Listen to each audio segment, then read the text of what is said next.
Hi, thanks for joining us. You're listening to Connect and Collaborate on COBRT's Voice of the Business COBRT's Voice of the Colorado Business Roundtable radio program. Today's theme is really exciting. We're talking about connecting engineering approaches with community needs. So basically, engineers have a very unique perspective, and they see the world differently than most people, and that allows them to affect change in a lot of areas outside the construction site. So that's what we're going to talk about today. Our two guests today are Elizabeth Stolfus, PE president and owner of Stolfus and Associates Incorporated. She's the owner of this transportation firm and is immediate past president of ACEC Colorado. She attests to the new norm of engineering firms' practices as integrators of community values with fiscal responsibility today. And we also have Kara Swanson, environmental planner, David Evans and Associates Inc. She's the environmental manager in the transportation group at David Evans and Associates in Denver, and she has over 16 years of experience in environmental work, including experience in the National Environmental Policy Act, construction, environmental compliance, and permitting. So thanks for joining us today. Thanks for having us. Yeah. So we're just going to start with this article that you wrote, which kind of like forms the theme for today's show, where you talk about how when we think about engineering in Colorado and just in general, I think we tend to think of it in this really abstract way, where, like you were saying, engineers are kind of just sitting behind their desk and they're thinking about the numbers of these things, and meanwhile in the real world, sometimes when we run into an issue, it's first responders that have to deal with it. And so the point of this article is to kind of talk about how we can deal with these issues before they even arise, just through that engineering perspective and coming to other issues in our community from this engineering perspective. So maybe you want to just kind of weigh in on a little bit what prompted you to write that article and what that means to you. Sure, I'd be happy to. Over the last several years, I've spent a lot of my time working with emergency responders and seeking out ways to mitigate crashes faster. As a transportation engineer, I've spent a lot of time thinking about what kinds of countermeasures are appropriate and what are some, technical strategies for avoiding crashes happening in the first place. Meanwhile, crashes continue to happen, as we all know that there will continue to be crashes for a good long time. And I came to the observation after a 60-car pileup that really one of the challenges is transportation engineers are looking at the causes and effects of crashes, but responders are really responsible for doing the heavy lifting out in the field. And when we look at that, there are a number of interventions that we can make that allow that process to go more smoothly and to share information. We can share information about the queues that are building on the highway. We can share information about road weather conditions. We can share information about a lot of things that engineers are trained to accumulate and to analyze. At the same time, we can take an approach where responders are all individually experts in their field, and engineers trained to design construction projects are really practice at integrating other engineers' expertise without questioning or redirecting that specialty. Responders aren't trained in the same way. They're really trained to be experts at their thing, do their thing, and go.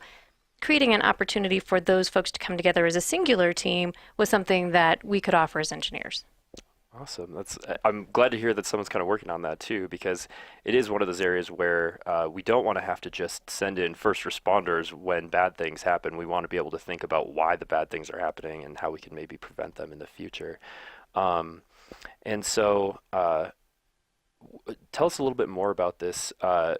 Basically, it sounded like there's been kind of a lack of communication in the past between some of the different first responder agencies, and then they kind of want to get the input of engineers as well. Is that right? Yes, that's a good assessment. And I think traditionally one of the challenges has been is everyone doesn't speak the same language. No differently than people within our community speaking different languages, the word safety or the word crash or the word accident all have different meanings to different groups of people. So one of the big communication hurdles that we had to work on was finding a way to make sure that everyone is using the same language with the same meaning. And we've been able to do that really well as engineers. I think we spend a lot of our time documenting what precisely are we saying, and that's something that is not necessarily inherent to other types of work. Sure. Well, maybe not to put you on the spot, but give me some examples, or give our audience some examples of like some of the language maybe that is different between when an engineer is talking about something like street design or a car accident, and when a emergency first responder is talking about it. Absolutely. A lot of times when engineers talk about crashes, we're talking about what is the impact to the flow of traffic? How long will it persist? What will be the sort of consequential problems and potential solutions, including detours, changes to traffic signal timing, some of those kinds of things. When firefighters are talking about crashes, they're really talking about patients, right? What kind of patient care is needed? How severely injured are the patients? And what does it require to get those patients the kind of medical treatment that they need? When law enforcement folks are talking about it, they're also talking about what kinds of criminal activities might be involved, or what are the direct causations of the crash that relate to whether or not someone should be charged with responsibility for a crash. So we're all really looking at it from a different point of view. And while all of those points of view are relevant and they have a relevant order of priority that we can all agree on, not discussing them in a language where we all understand what that might be about is a big challenge. Absolutely. Yeah. Well, I'm glad that you're trying to bridge the gap there, because I think there is it is a different language, like you're saying. So, and when we are all so specialized in these areas, we become masters in our fields. But yeah, you need someone to bridge that gap linguistically. And so, Kara, I'm going to switch gears here with you a little bit. You worked with the city of Edgewater on this mobility study, right? That affects bike safety, pedestrians, cars. How does this affect kind of your world and the way you're looking at these things? So I live in Edgewater. For those of you that don't know where Edgewater is, it is right by Sloan's Lake in Denver, bounded by Lakewood, Wheat Ridge, and City of Denver, with Sheridan, on the east side of it. So a lot going on around our city of 5,000. And I've been on city council there for about 3.5 years now. So my term is up in November. But one of the biggest things, even when I was running for office, that I really wanted to touch on as a council member was that mobility in Edgewater, was the safety. The sidewalks are they're sad in some places. You see people in wheelchairs in the street. You see people blowing stop signs. Having Sheridan as one of our boundaries it can be extremely dangerous along Sloan's Lake there. So that was one of my biggest things that I wanted to, be involved with in the city and city council. So just recently, we finished our giant civic center project, and that was something years in the making. But now that is open and wrapped up, the city is just kicking off their mobility plan with outside consultants, and that is to look at traffic calming measures, speed control. We actually have 3 schools within our basically a 1 square mile area, and so there's a lot of people walking in from the adjacent towns and working with them to get safe sidewalks and to do a walking audit and look at all of those things. So being able to be involved and sit there as a city council member in these meetings with stakeholders, other local agencies, but also to have my professional brain on at all times, and to be able to understand what they're talking about with traffic calming, and to be able to translate to either other members of council or members of the public that were there. I think it's not only exciting, but it's fun to be able to do that and to be able to put my everyday skills to use, to serve my city as well. Yeah, I used to actually kind of live in that area, and I'm glad to hear that, working on the sidewalks and stuff, because I know it's the same thing. People end up just taking the street because it's less bumpy, it's traversable. Yep. And so maybe lead us through, like, how does that conversation start? How does it go from, there's a problem and everyone kind of knows it's a problem, but, how does it get brought up in city council, and who becomes a part of that conversation? You just nag your city manager for 3 years. And I think everyone in Edgewater, from staff to elected officials, realize that there are mobility issues. Not only do you have young children, but you have elderly folks that are aging in place and want to be able to get around. And so I think it's pretty widespread, and it wasn't a surprise to anybody that we do have some mobility issues within the city, and looking how to work together in that. And the consultant that is working with us said, we want to build a city that'll serve 8 to 80, a child who's 8 years old up to someone who is 80 years old, and making it a safe and walkable place for everybody that lives there. Awesome. Yeah, no, that accessibility part is really important, and we work with a couple other groups that talk about aging and the importance of kind of making your city accessible for all those different groups of people. And that's kind of when you start talking about design too, and I suppose design and engineering go hand in hand, but nothing goes undesigned, nothing goes unengineered. It just is badly engineered or it's badly designed, right? So, yeah, maybe lead us a little bit through shifting gears a little bit, so to speak. I know you talked about with that mobility study about bike safety, and that's a big one here. A lot of people enjoy biking in Denver. There have been a lot of improvements to the city's biking infrastructure. So I would say there's a long way to go compared to some of these other cities that are considered extremely bikeable. But I'd love to hear what either of you think about kind of biking in Denver and that issue. I think it's great where we've gone. I moved to Denver in 2006. We had a 2-year hiatus from 2011 to 13 and came back, and all of a sudden there were more bike lanes. There were more people out cycling, which was exciting to see. I do think we have a long way to go. Our little city of Edgewater we have some dedicated bike lanes and some shared lanes. But I think a big piece of that is changing the public's how they do things, how they drive, what they expect.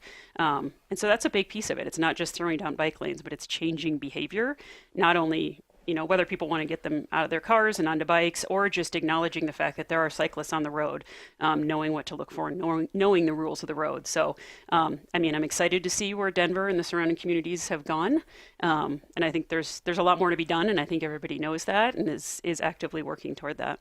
I think one of the things that I appreciate as a consulting engineer is that we have the opportunity to follow the lead of the community.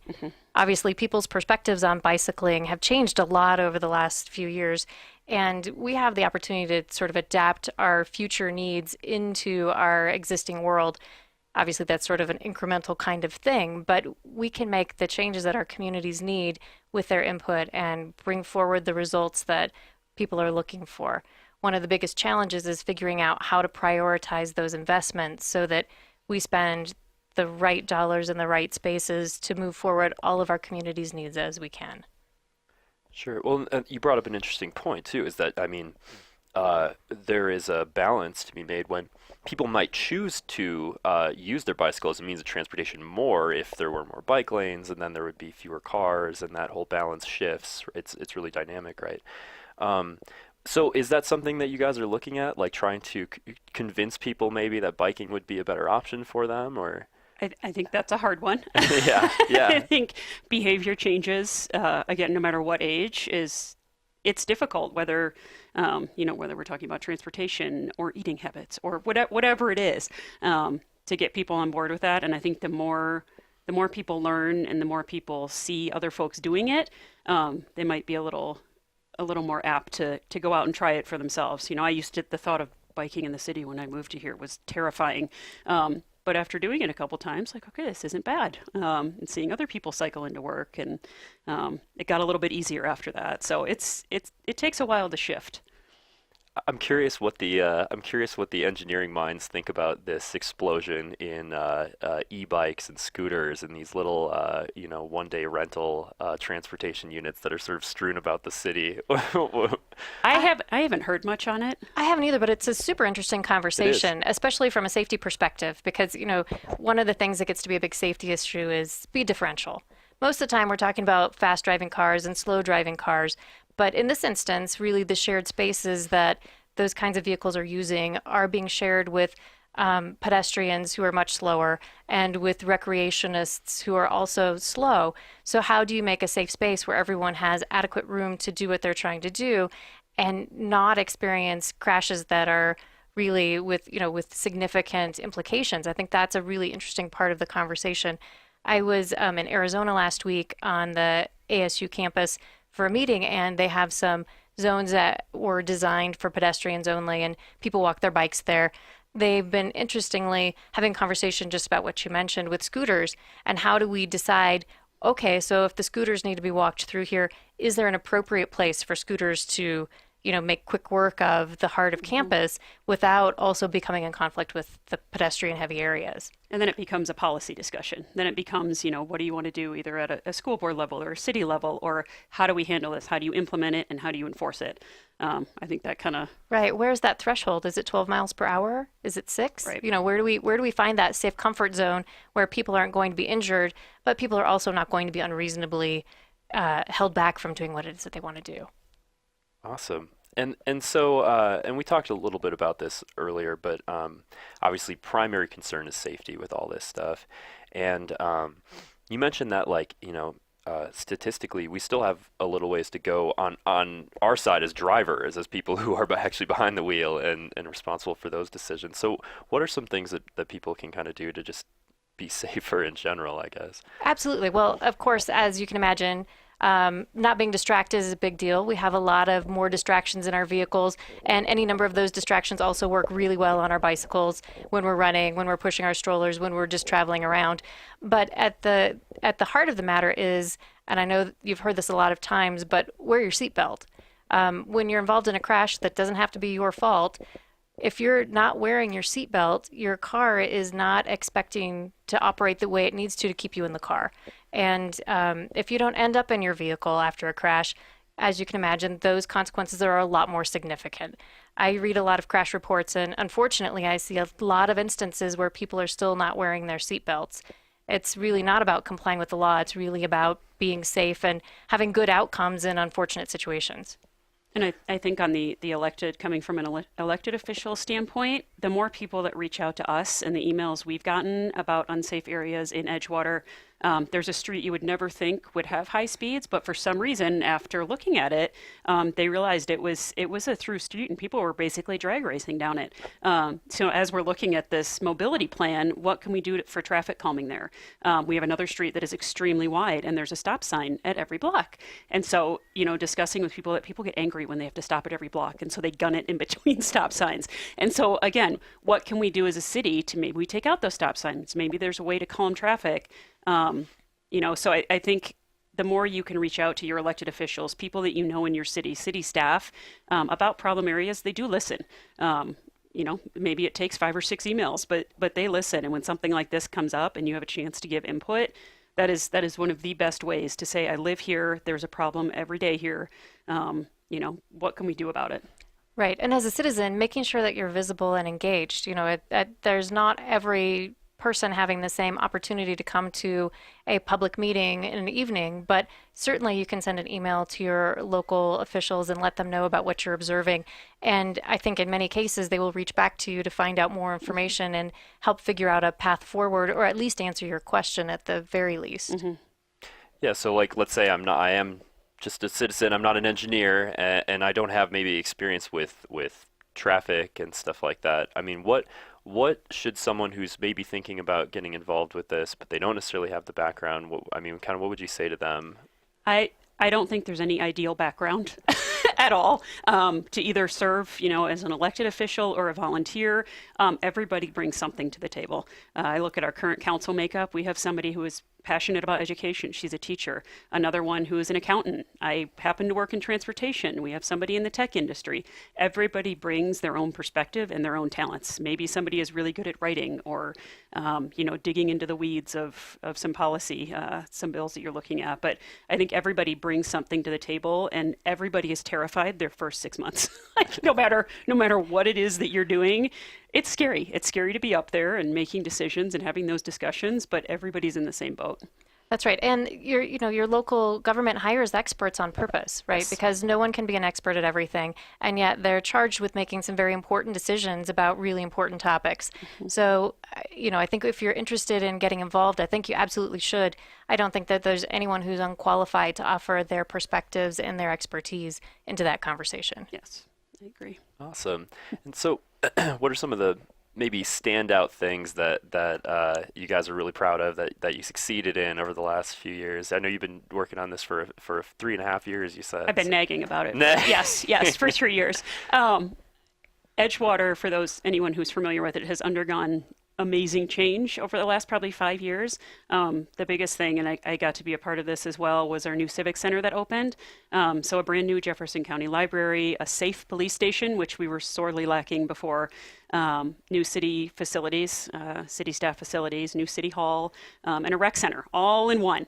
And so to have that in the city, but I think for me, what I was able to bring to the table for that was the selection of the owner's representative and the design build team. I got to review the proposals and sit on the interview panel and help from my perspective and looking at how they do those things, that was exciting to be on the other side of the table for once and really smile at the people interviewing because it's Right. nerve-wracking. But I think being able to lend that perspective as someone who's been on the other side of the table and, don't count them off because they're nervous. Everybody, that does not mean that they're not going to do a good job. But I think being able to do that with the Civic Center was extremely exciting for me. And I think with this mobility plan now, and we have a giant redevelopment happening at 20th and Depew, and looking at how the traffic is going to work there, because right now it's really unsafe for pedestrians. And as soon as that opens, I think they'll be doing another traffic study as well. So that's the high points of the last few years for me on City Council. Awesome. Yeah. Glad to hear. Any big standout studies, or I know you were. Well, I would say for me, the big standout is the work that you referenced from my article. Got started in northern Colorado working on the I-25 corridor.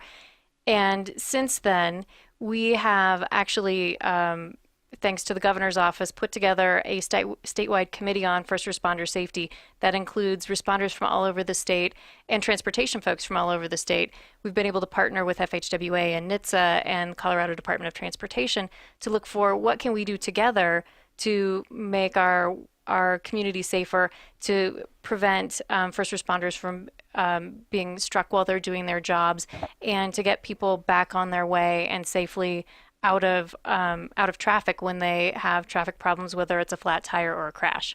So that's been very exciting. It's been wonderful to see how a little bit of good collaboration has led to a much bigger perspective. We can certainly impact a lot more safety through this group than I ever could by constructing one countermeasure in one location. So very exciting. Right. Yeah, it makes sense. You kind of get involved at the source where it's actually decisions being made. Yeah.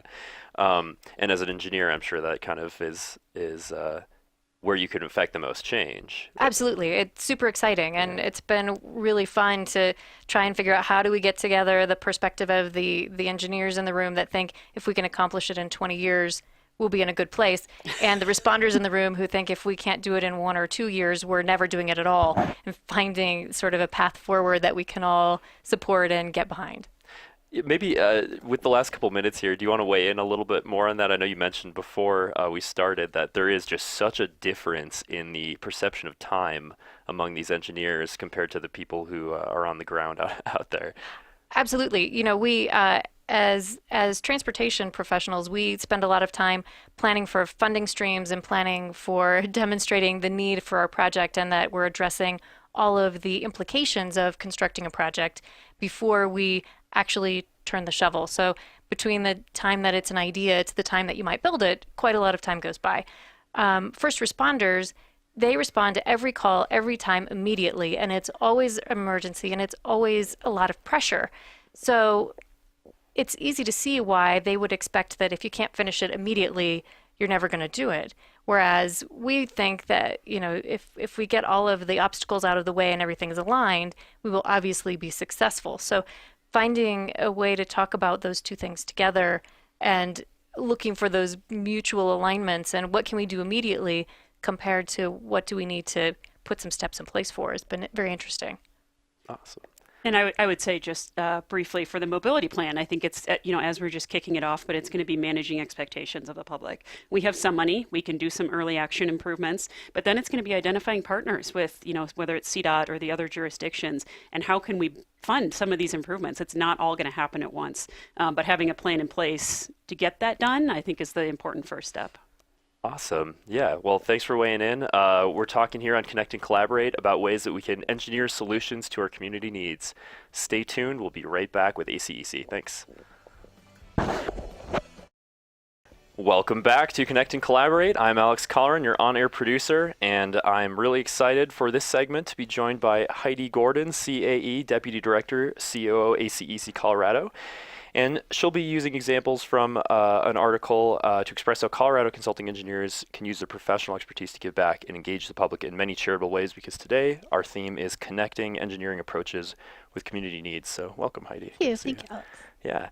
So just over the break there a little bit, we talked about a couple of big accidents actually that have happened. And so You mentioned, Elizabeth, that there was a dash cam video that kind of you guys went over and kind of helped you break down, what went wrong with an accident and the first response to that, and then how you were able to kind of use that to create a solution and fix it next time. Sure. So to give you a little bit of background, we meet quarterly, more or less, to talk about how are things going with responders on different corridors within Colorado. This particular crash happened in northern Colorado on I-25 in the construction zone up there near Highway 402.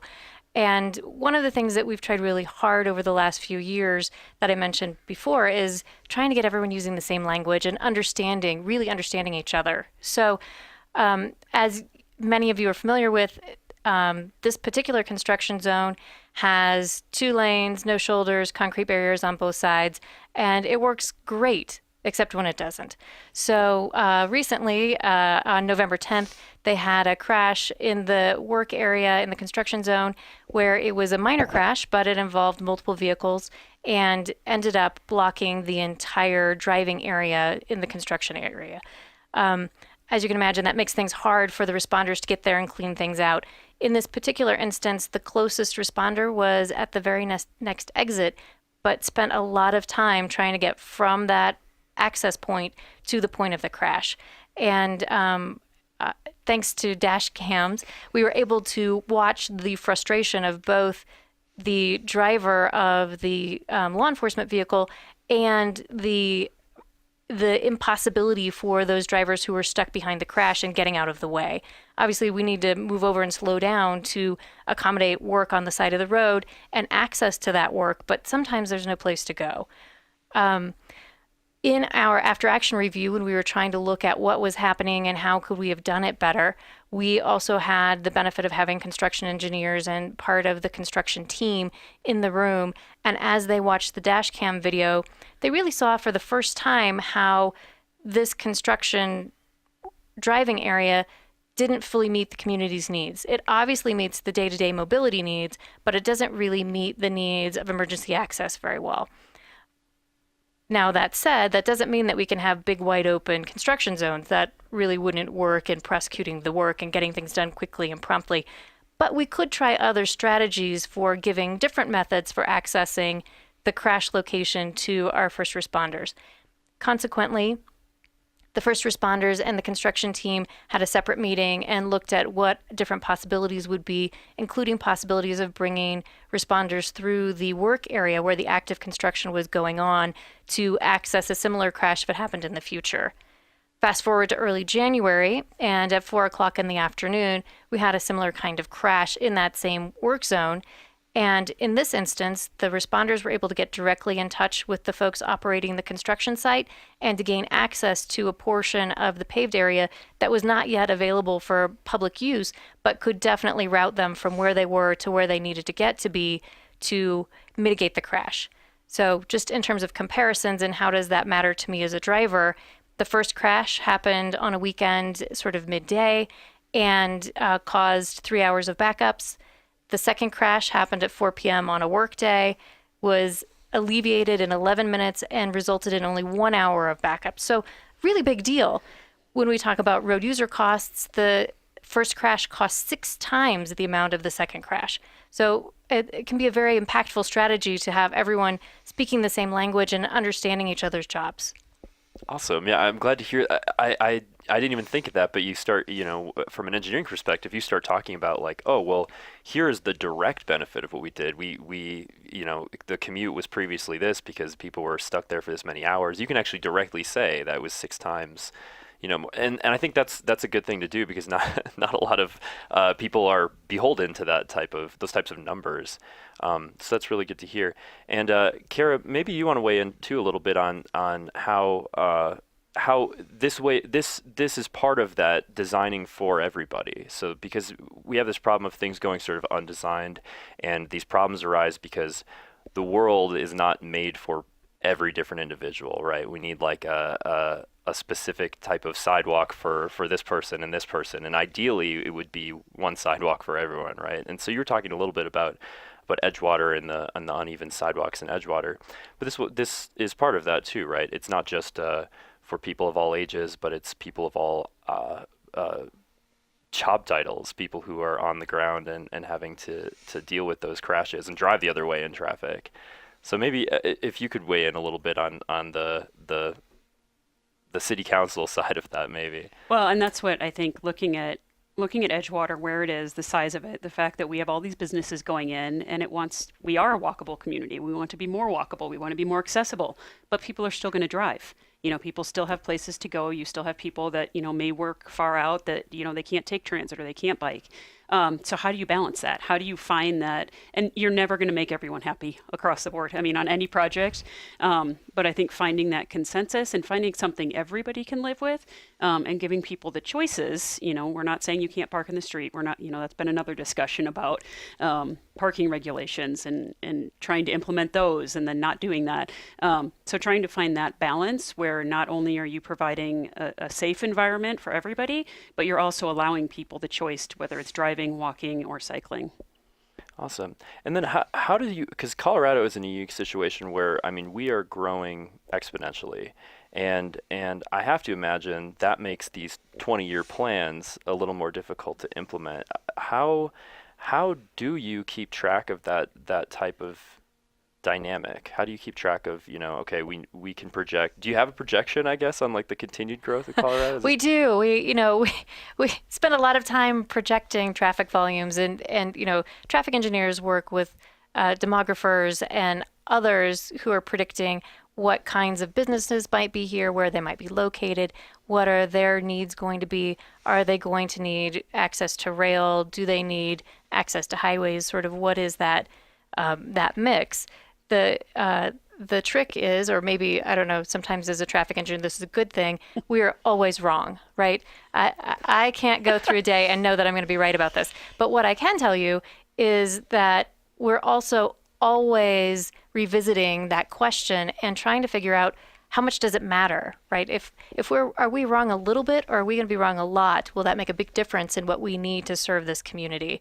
And I think that's the part of the 20-year strategy that lets us go home and be confident that whatever those incremental adjustments need to be will fit within the big picture of the 20-year strategy, with a handful of exceptions. Yeah, well, I obviously I'm a commuter here in Colorado too, and there is a lot of problem with, especially in Colorado Boulevard, a lot of backups in the morning and obviously on the way home from work as well. And talking about communication and bringing these people together to communicate, I've always thought there's not enough communication between drivers on the road. There's such a lack of. I have blinkers. I have my horn. I feel like that's it. I can't say like, hey, sorry, I didn't mean to flash you with my brights there. I thought it was my blinker. I always thought, it'd be nice if we had something like that. If some engineer wants to get involved, do something like that. But we talked too over the break a little bit about, there were a couple crashes just this weekend. I thought maybe you wanted to say something about that on I-25. Was that something I had heard about? Well, we had a lot of really challenging weather conditions at the end of last week, and I think that when that happens, can become very complicated as a series of crashes happen within a short distance. And finding strategies to mitigate those crashes at the same time as not compounding the situation with adding more volume is always a challenge. I think that it's really critically important that when we receive advisories from CDOT or on the radio or on any other access we have to news, that we take those and consider them seriously, because it is our own sort of health and welfare that we're choosing about. Even though the choice is, can I get home on time or not?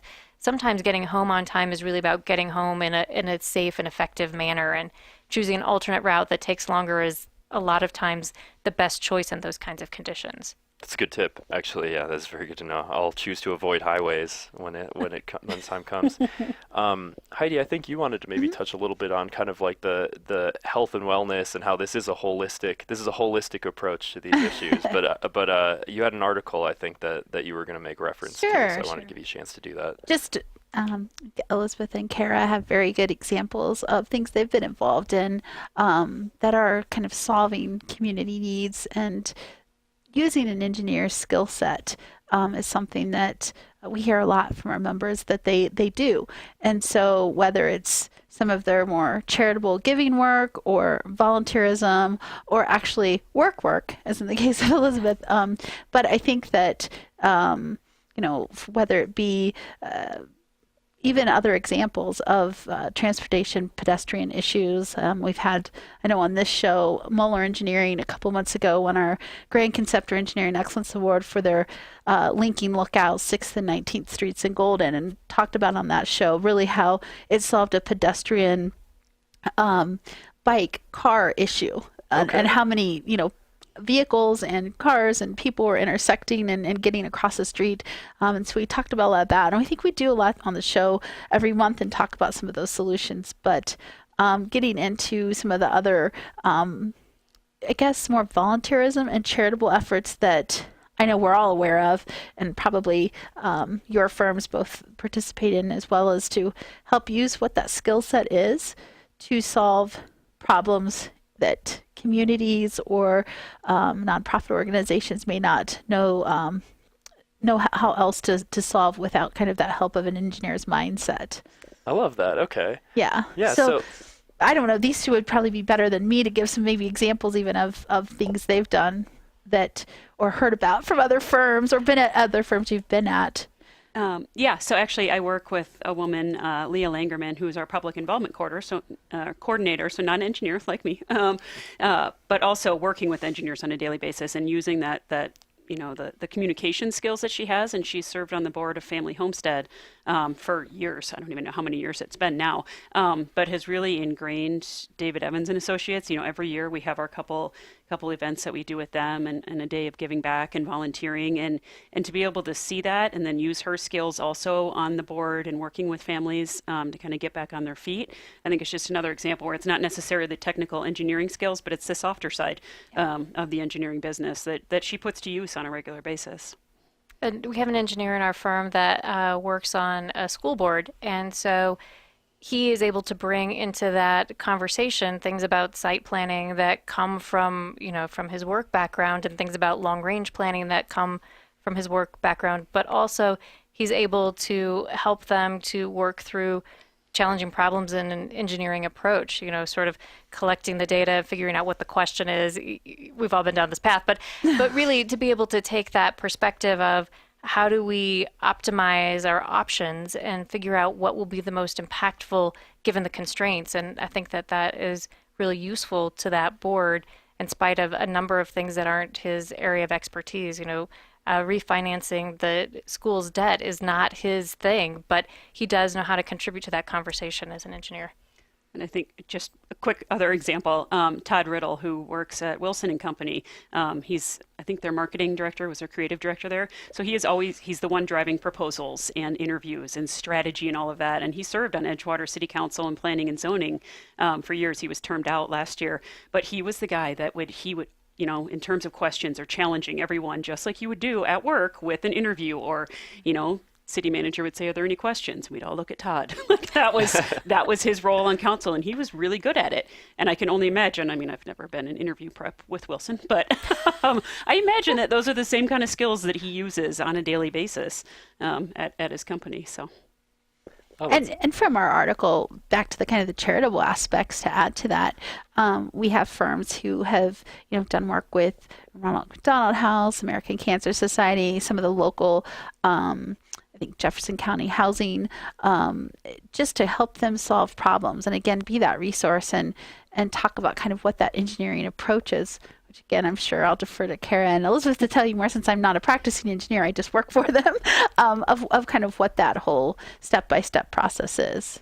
Yeah. So what? And I know you mentioned just briefly there was a project.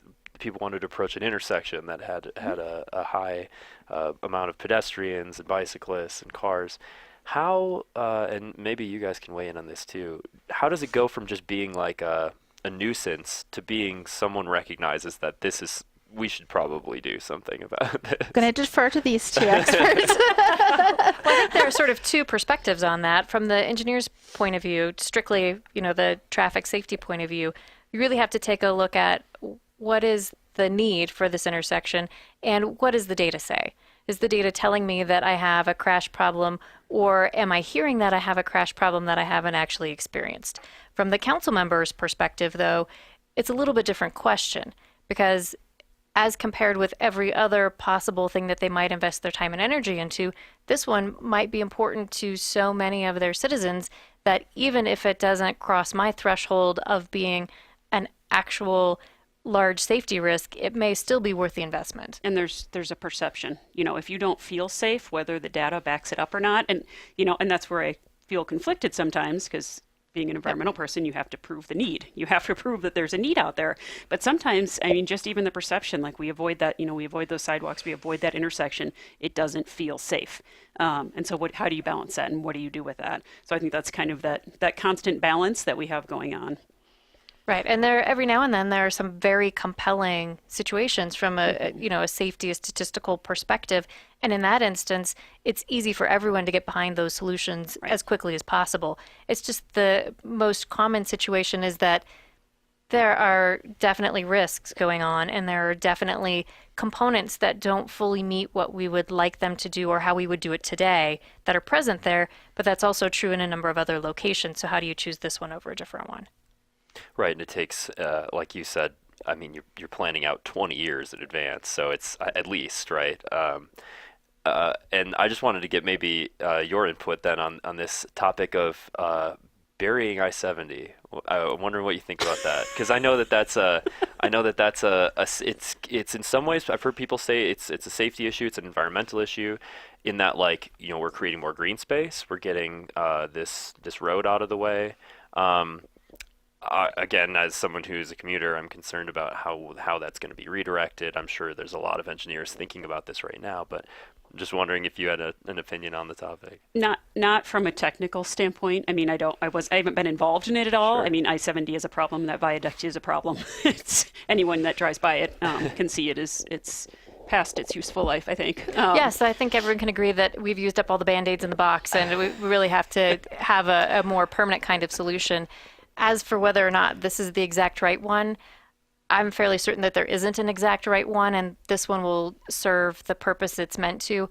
But there will be a good bit of angst between here and there. Yes, and I will But I probably think be. that, yeah, I I was think going to say I'll probably be taking the train to the Yeah. airport during construction time, but I think that's a perfect example, though, of that is a community problem for the communities, for the people using the roads, of what went into solving that problem, going back to how's the solution happening. And there's a lot of research that went into that with the parties involved and studies and everything to try to come up with the best solution. So as Elizabeth said, it's one of those things where you do have to mitigate but the research went into it and the data shows this, and then how do we make that really come to fruition for the community's best interests and drivers and safety and everyone. Mm-hmm. Right. Yeah. Well, I'm glad they're doing something about it, certainly. And so let's just say, even from maybe a numbers perspective, or just something that caught your attention, what are some other maybe issues around Colorado that you think deserve attention? Maybe the attention of an engineer, or maybe the attention of a city council member? Any kind of pet project ideas that stick out for either of you? I was just going to say overall funding, but that's Sure. Oh, well, yeah. that's not a pet project. For a lot of organizations in Colorado, I suppose it's an ongoing issue. Right. I think there are issues in western Colorado with accessibility on some of the non-state roads and aging populations there, whether they need to get to hospitals or other resources that they need, and the upkeep of that. Because I think a lot of those cities and towns and counties don't have that funding to be able to do that on a regular basis. I think that's a big issue facing Colorado, especially as the population continues to climb. I don't know if there's anything. Yeah, I think the big questions I think that are out there for us are, what do we need as a community? What do we value as a community? And how do we have a conversation about that? Because it's really hard to balance transportation needs with water needs, with economic development needs, with mobility needs for different kinds of populations. How do we figure out how to take those resources that we do have and put them in the right places so that we can get the kind of communities that we want to have without putting our community at risk in the process? I like that. So basically, I mean, any part of a community could be engineered, and if you're not actively thinking about those issues and working on them, you're going to have to deal with them eventually. They're going to arise, and then we have to deal with I-70, where all right, well, now we're just going to put another Band-Aid on it, or deal with it, in another few years or something like that. But so, what are some other areas maybe that could use that engineer's touch, do you think? I think that I love that nonprofit aspect. I'm curious what other kind of like environmental things might be approached with that engineering mindset. I don't know if you've thought about that at all, but... Ooh, I haven't, but I should have. Yeah, I know. No. I mean, I imagine that like water is a big issue in Colorado, for instance. I know that's something people have talked a lot about. You just briefly mentioned there, but I don't know if you had anything to weigh in on as far as water in Colorado, but Well, not in terms of water supply, but a project that I'm currently working on for West Vale Pass. It is by Black Gore Creek, pristine, landscape on either side, Forest Service, and there are big water quality concerns up there with the proposed action that we have and adding an auxiliary lane in each direction, and how is that going to affect water quality? And so when I'm managing an environmental document or working on that, all of those things are tied in together. And so you see the local activists or other community groups come to the table and say, all right, what can we do about this? It may be a transportation project, but are there partnerships? Are there ways that we can work together to either mitigate or enhance what we have out here? Because there's some beautiful areas in Colorado, and trying to find that balance of environmental protection and enhancement with improving transportation. Again, I keep using the scale, but it's balancing those types of things. And it's really about finding ways to see the things that are all around us with new eyes, and and have a clear perception of what we're looking at, because every single person comes to every dilemma with their set of experiences that give them sort of a preview into what they expect to see. What are the things we can do to provide opportunities for everyone to sort of step back and take a new look and see things from the perspective of the other, so that we can find good solutions for the whole community on a regular basis? awesome. Oh, I'm glad to hear about that. So maybe shifting gears a little bit here. Where can we expand from here? Where are we thinking about expanding from here? Because I know we're focusing definitely in Colorado, but I mean, roads don't end at the border, right? Kind of, it meets up with the neighbors. How do those conversations start when you need to work with Utah or one of our border states? How do those conversations? We just invite them to the party. You do? So Okay. yeah, I mean, it's amazing. Send an invitation, explain why you want them to come, and generally, if it's a good reason, they will show up. So I think it's not altogether that different than working between communities that sit right next door to each other that are cities. It's the same kind of conversation, and frankly, the ones I've been involved in have been very productive. Really, they have different and similar problems to the folks in Colorado. And I think DOTs especially are willing to and want to learn from each other. Whatever Colorado is doing here, Utah might not be doing, and vice versa. And so I think those partnerships that can then translate into direct projects and, the highways that connect, I think that translates as well. Awesome. I'm glad to hear that they're still neighbors. Yes. It's on a macro scale, but definitely Yes. still neighbors in the community. Well, this has been a wonderful conversation. Thank you so much for joining us. Heidi Gordon, again, CAE Deputy Director, COO, ACEC Colorado. Kara Swanson, Environmental Planner. And Elizabeth Stolfus, PE President and owner of Stolfus & Associates, Inc. Thanks so much for joining us again today. Thank you. Thank you. Thank you.